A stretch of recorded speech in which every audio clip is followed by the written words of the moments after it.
I was supposed to announce my pregnancy on my birthday, but instead my boyfriend handed me a box in front of everyone with a note. I'm leaving. You're useless. I still see it sometimes, when I close my eyes. The birthday lights, the laughter, that stupid gold ribbon he tied around the box. I remember thinking, this is it. The moment my life would change forever. I'd been rehearsing how I'd tell everyone I was pregnant, how Justin and I were going to be parents. I thought it would be this beautiful, emotional night. Instead, he handed me a silk-wrapped gift box with a note inside that said, I'm leaving you. You're useless. I deserve better. I didn't even process the words at first. I just stared at them, expecting the punchline, the just kidding. But then he smiled, cold satisfied, and said, we're done. It's been fun, but I've outgrown you. Then he laughed, actually laughed, in front of everyone. Some of our friends laughed too, that awkward kind of laughter people do when they think something's a prank, but it wasn't. He turned, grabbed his jacket, and walked straight out the door. Just left me there. I remember the silence. It was thick, suffocating. Everyone was staring, waiting for me to crumble, but something inside me locked into place.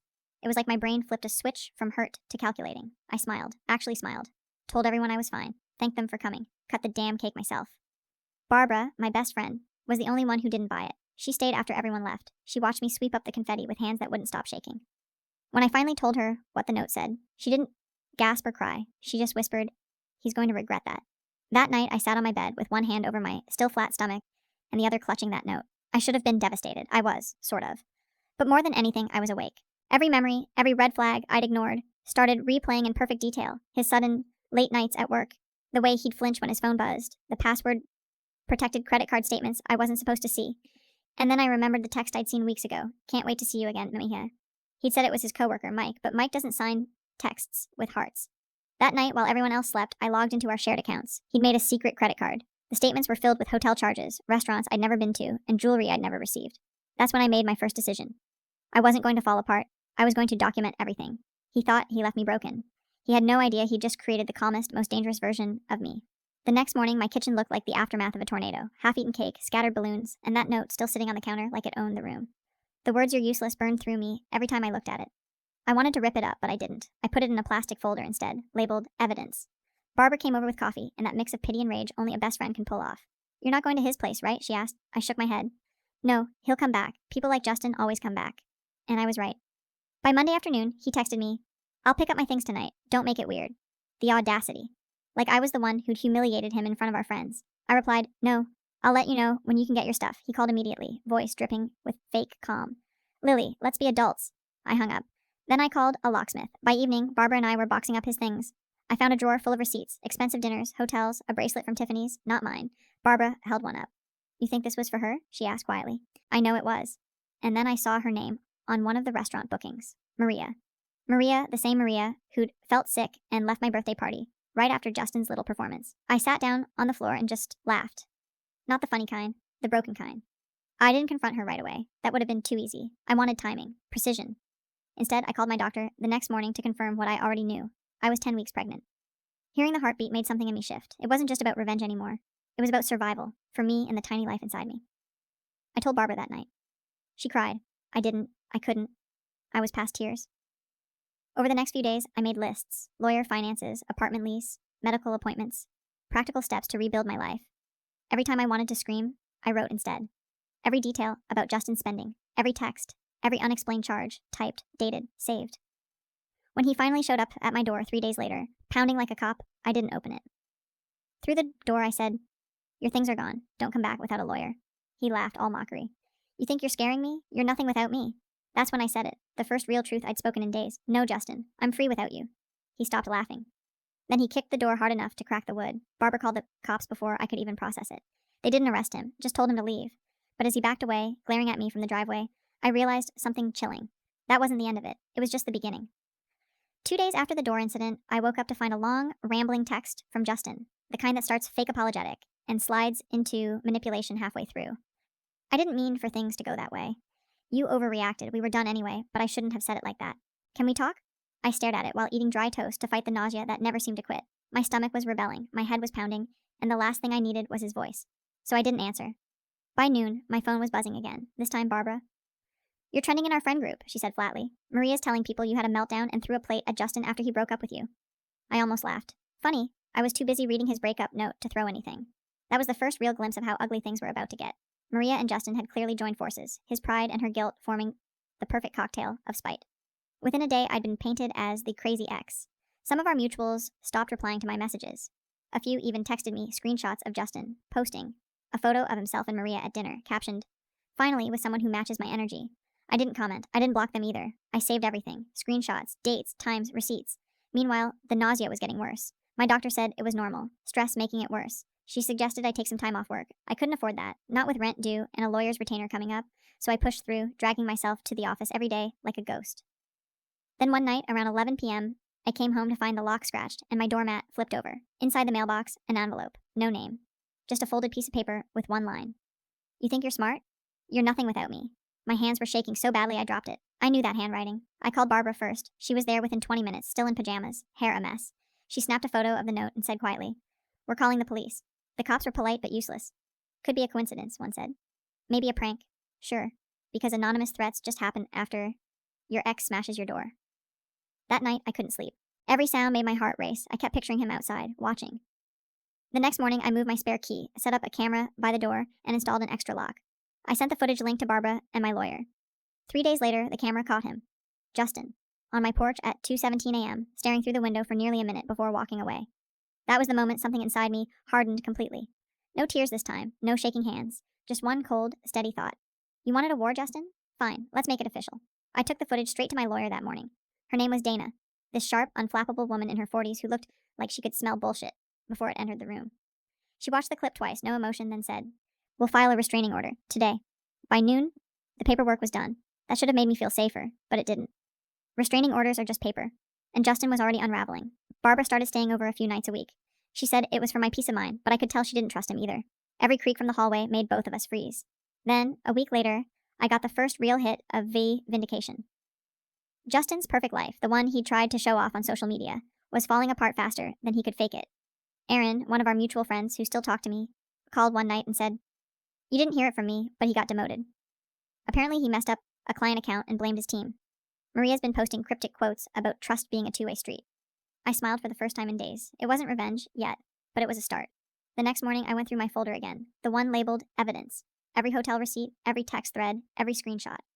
I printed them out neatly, added the time-stamped photo of him on my porch, and put it all in an envelope. Then I slipped it into Maria's mailbox. No note. Just the truth in black and white. 3 days later, Justin called. His voice was shaking. "You're sick, Lily. You ruined my relationship." "Oh, your relationship?" I said. "The one that started when you were still in ours?" He started yelling, so I hung up. But it didn't stop there. 2 nights later, someone keyed my car. Deep, deliberate scratches down both sides. The security camera caught only a glimpse of a sleeve, but I knew. Of course I knew. Barbara wanted me to call the police again. I said no. "Let him dig his own grave, Steve," I told her. "He's doing fine without my help." And he was. By the end of the week, I heard from Aaron again. Maria had dumped him, publicly, deleted every photo, changed her status, even posted a story of her out, with friends with the caption, "Dodged a bullet." Justin's mask cracked completely after that. He showed up at my office parking lot the next day, yelling that I'd set him up. He looked awful, red-eyed, unshaven, desperate. My coworker saw and called security before he could get near me. He threw something at my car as they dragged him off, my own ultrasound photo. I'd shown it to him weeks ago, thinking he deserved to know he was going to be a father. Apparently he'd kept it. And now he'd weaponized it. That night I sat on my couch holding the copy I'd kept, tracing the little shape on the screen with my fingertip. He thought this was the endgame.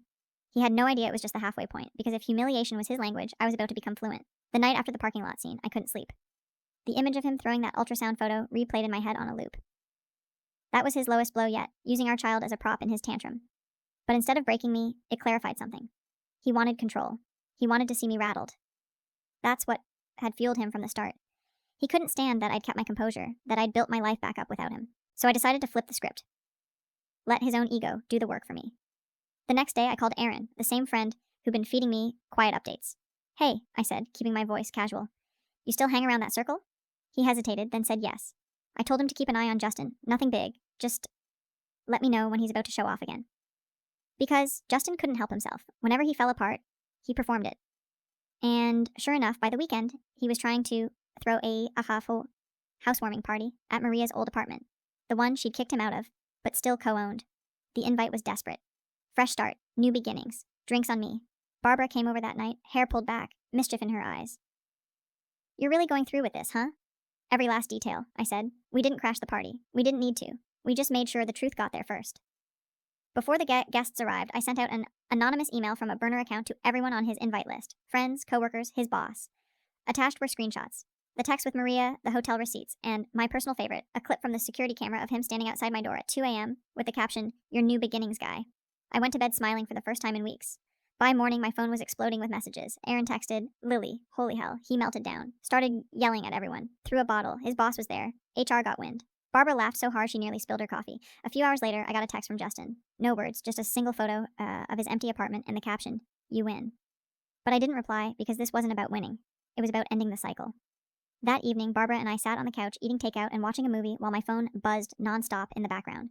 I ignored every notification until one from my doctor came through, the latest ultrasound image. There she was, my baby, tiny but real, her heart flickering like a secret only I knew. I sent a copy to a new email account I'd made for her, the one I planned to give her someday when she was old enough to understand how she came into this world. Through chaos, yes, but also through strength. And then I did something I hadn't done since the night of that awful birthday. I finally threw away his note.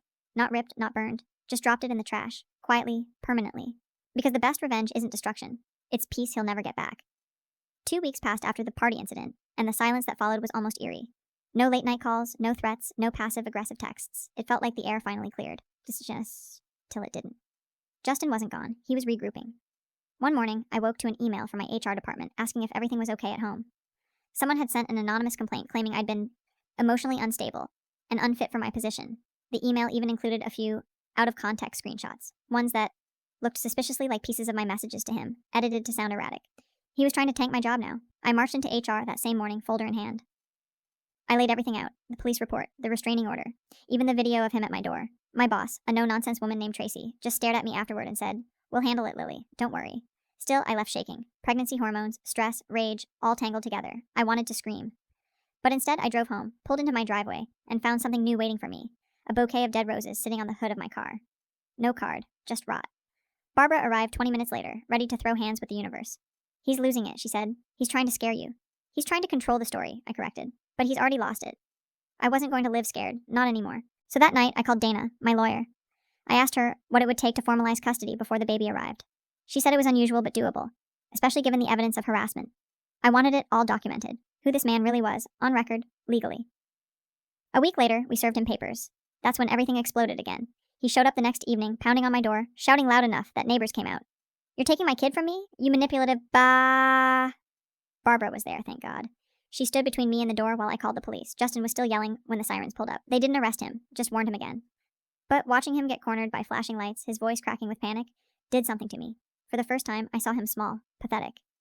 After the cops left, Barbara hugged me so tight I could barely breathe. I didn't cry, I just said, that was the last time he'll ever come to my door. And it was. The next morning, I got another text from an unknown number. I almost didn't open it, but curiosity won. "Maria's gone. My job's gone. I don't have anything left. Just let me see you once." I didn't reply. He'd finally burned down everything around him, and all I had to do was watch. But something told me this was the calm before the storm. Because when someone like Justin loses everything, they don't fade quietly. They implode. I was right about the implosion. It came one stormy night, about 3 weeks later. I'd been half asleep on the couch, the TV flickering quietly, when I heard it, fists slamming against the front door, hard enough to rattle the frame. My stomach dropped. I didn't even need to look at the cameras. I knew. Justin. His voice came through the door, slurred and angry. "You can't keep my kid from me, Lily. I have rights." The baby kicked just then, a sharp, startling jolt under my ribs, as if reminding me who this was really about. I grabbed my phone, hit record, and quietly called the police. "Justin, go home," I said, through the door, forcing my voice to stay calm. "You're drunk." "I'm not drunk, I'm desperate," he shouted, the words wobbling between fury and tears. "Maria left, I lost my job, my friends hate me, everything's gone. You win. You happy now?" The rain outside hammered against the windows. I could see his shadow pacing back and forth through the frosted glass. His voice cracked. "You ruined my life, Lily. You—" Then something hit the door. Hard. A dull thud. My heart leapt into my throat. I backed away, hand over my stomach. The sirens came fast this time. He must have seen the lights because his voice broke into something like sobbing. "I just wanted to talk," he mumbled, his words muffled as officers shouted commands. I watched through the peephole as they cuffed him, soaking wet, head down, mumbling to himself. When the police finally drove off, Barbara arrived minutes later, hair damp, still in her robe. She didn't even ask what happened, just wrapped me in a hug. I could feel her trembling as much as I was. The next morning, Dana called. "He'll be facing a violation of the restraining order," she said. "This strengthens your custody case." For once, that didn't make me feel triumphant, just tired, empty. But the silence that followed that night was different. It wasn't fear anymore, it was finality. Justin had crossed every line there was to cross. He'd hit bottom, and for the first time, I realized I didn't hate him. I didn't love him either. I just pitied him. A few days later, I got an email from him, sent from a new address. The subject line, I'm sorry for everything. The message itself was simple, almost heartbreakingly small. You were right. I destroyed everything. I'm getting help. I won't bother you again. I stared at it for a long time before forwarding it to Dana for the record. Then I closed my laptop, took a long breath, and finally allowed myself to imagine something beyond all this chaos. A life that wasn't defined by him or the wreckage he left behind. Because in a few short months, I wouldn't just be Lily, the woman Justin broke. I'd be Lily, the mother. And that finally felt like something worth rebuilding for. Zoe was born on a rainy Tuesday in late March, under hospital lights that made everything feel unreal, bright, cold, endless. 31 hours of labor. By the end, I wasn't sure if I was breathing or drowning. Then the nurse placed her on my chest, warm and trembling and alive, and the world went still. All the noise, all the chaos, all the humiliation, it just evaporated. I looked at that tiny face and thought, you were worth every bruise on my heart. Barbara was the first to hold her, whispering, "She's got your eyes," while wiping her own tears. My mom flew in the next day and immediately started reorganizing my hospital bag because, apparently, no daughter of mine will live out of chaos. It made me laugh for the first time in weeks. Justin showed up the second morning. I didn't expect him, but I wasn't surprised either. He stood in the doorway, holding an oversized teddy bear, like a man trying to disguise regret with fluff. He looked different, thinner, quieter. "Can I?" he asked, nodding toward Zoe. I hesitated, then nodded. He sat beside the bed, holding her like she was made of glass. And when he started crying, quiet, messy tears, something in me softened just enough to see the truth. He wasn't a villain anymore, just a broken man finally facing the wreckage he'd made. We didn't talk about the past. I didn't need to. He knew. After we were discharged, the weeks blurred into exhaustion, feedings, diapers, midnight cries. Barbara visited constantly, dropping off meals, checking on me. My mom stayed long enough to help set up the nursery, painting the walls a pale green. Because babies need calm energy. Justin began coming by for short scheduled visits, always sober, always on time. He brought diapers, groceries, sometimes little gifts for Zoe, tiny shoes, onesies that said "Daddy's girl." I didn't trust him yet, but I couldn't deny he was trying. Then one afternoon, my grocery delivery arrived. The driver, a guy named Eli, knocked twice and smiled, warm, easy, no pity in his eyes. He carried the bags in and joked, "You look like you could use 10 hours of sleep and a vacation." I laughed harder than I'd meant to. It felt good, human. He started leaving little notes with the deliveries, bad puns, small encouragements. "Hang in there, Supermom." It was simple, harmless, but it made the apartment feel lighter somehow. Justin noticed him once during a visit. His expression tightened, but he said nothing. Just looked around the apartment like it was suddenly foreign territory. Before he left, he handed me a small box, not dramatic this time, not cruel. Inside was a plain leather journal and a note. "For your thoughts, plans, and everything I never appreciated. You were never useless." I didn't write him back. But that night, I opened the journal and started writing Zoe's story, how she came from betrayal and fire, but was born into peace. How her mother learned that silence can be its own kind of victory. A year later, on my birthday, I threw a small party. Just Barbara, Aaron, my mom, and Eli, who'd become something steady and kind in my life. Justin stopped by briefly to drop off a gift for Zoe and left quietly. When everyone sang "Happy Birthday," I looked around my tiny living room, the laughter, the baby sleeping in her crib, the life I rebuilt from ashes, and I realized I wasn't remembering that night of humiliation anymore. I was rewriting it. The woman who once stood with a breakup note in her hand was gone. In her place stood someone stronger, calmer, whole. Sometimes revenge isn't a grand act. Sometimes it's simply standing in your own light, knowing the one who tried to dim it will never find peace in the dark. If you like the video, subscribe to the channel and like it. You can also watch more shocking stories in the playlist.